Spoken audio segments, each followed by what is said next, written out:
प्रधानमंत्री इशिबा जी, भारत और जापान के बिजनेस लीडर्स, देवी और सज्जनों, नमस्कार, कोनिचिवा। मैं आज सुबह ही टोक्यो पहुंचा हूं। मुझे बहुत खुशी है कि मेरी यात्रा की शुरुआत बिजनेस जगत के दिग्गजों के साथ हो रही है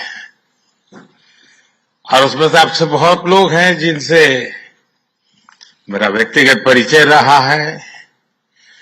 जब मैं गुजरात में था तब भी और गुजरात से दिल्ली आया तो तब भी आप में से कई लोगों से बहुत ही निकट परिचय मेरा रहा है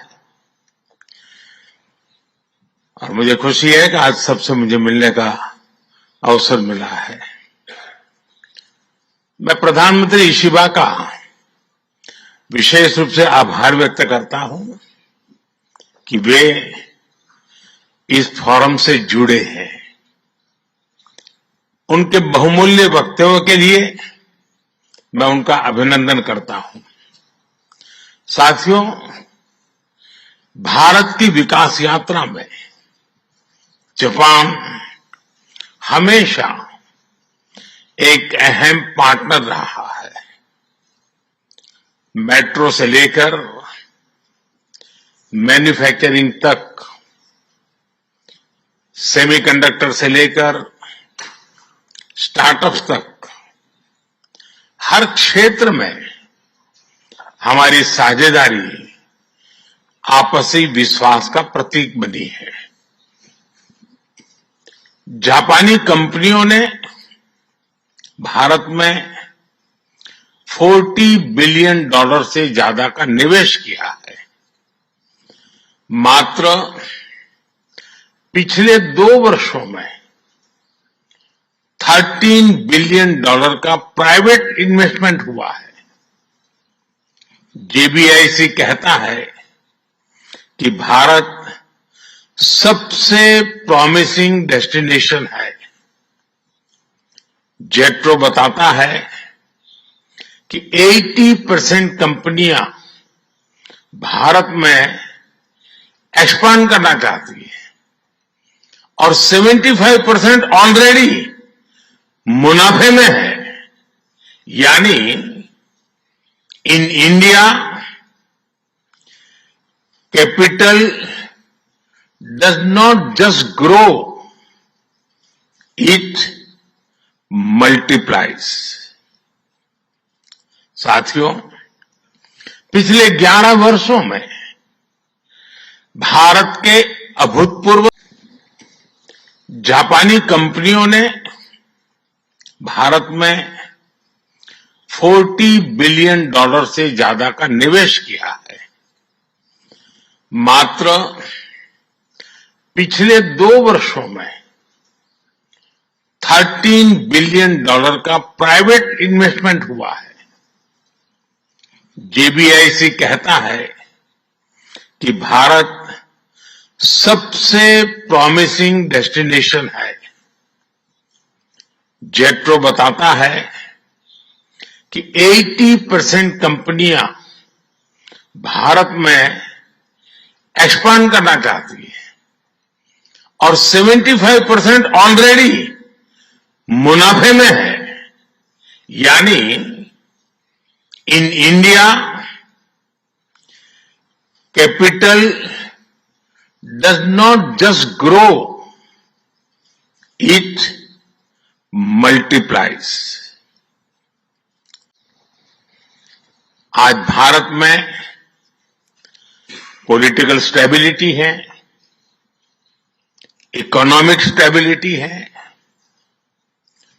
पॉलिसी में पारदर्शिता है, प्रेडिक्टेबिलिटी है। आज भारत विश्व की सबसे तेज ग्रो करने वाली मेजर इकोनॉमी है और बहुत जल्द विश्व की तीसरी सबसे बड़ी इकोनॉमी बनने जा रहा है। वैश्विक ग्रोथ में भारत 18% योगदान दे रहा है। भारत की कैपिटल मार्केट्स में अच्छे रिटर्न्स मिल रहे हैं। एक मजबूत बैंकिंग सेक्टर भी है। लो इन्फ्लेशन और लो इंटरेस्ट रेट्स, करीब $700 बिलियन के फॉरेक्स रिजर्व है।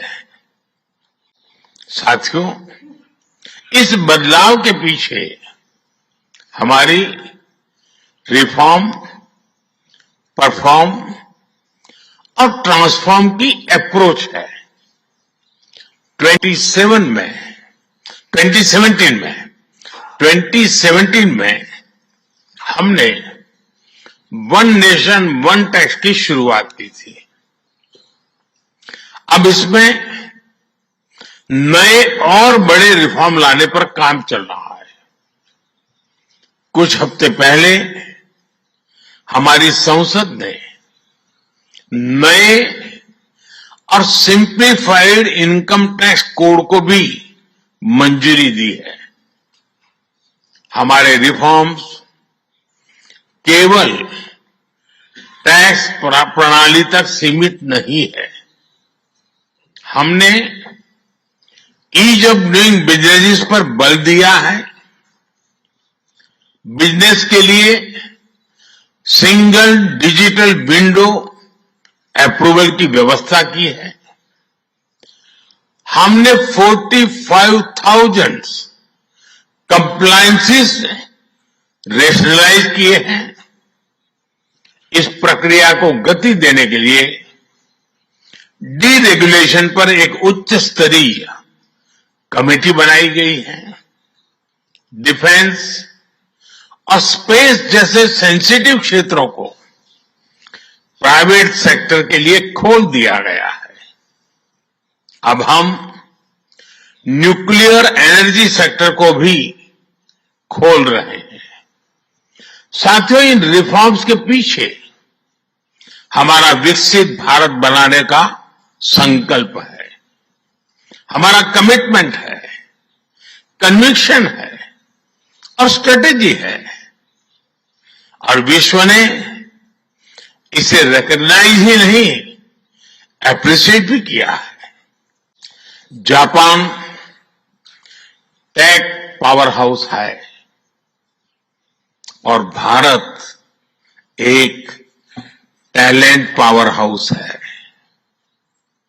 भारत ने AI, semiconductor, quantum computing, biotech और स्पेस में बोल्ड और एम्बिशियस इनिशिएटिव लिए हैं। जापान की टेक्नोलॉजी और भारत का टैलेंट मिलकर इस सदी के टेक रिवॉल्यूशन का नेतृत्व कर सकते हैं। तीसरा क्षेत्र है ग्रीन एनर्जी ट्रांजिशन। भारत तेजी से 2030 तक 500 गीगावाट रिन्यूएबल एनर्जी के लक्ष्य की ओर अग्रसर है। हमने 2047 तक 100 गीगावाट न्यूक्लियर पावर का भी लक्ष्य रखा है।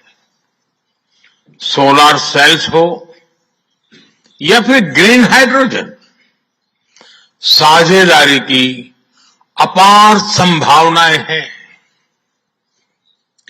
भारत और जापान के बीच जॉइंट क्रेडिट मैकेनिज्म पर समझौता हुआ है। इसका लाभ उठाकर क्लीन और ग्रीन फ्यूचर के निर्माण में सहयोग किया जा सकता है।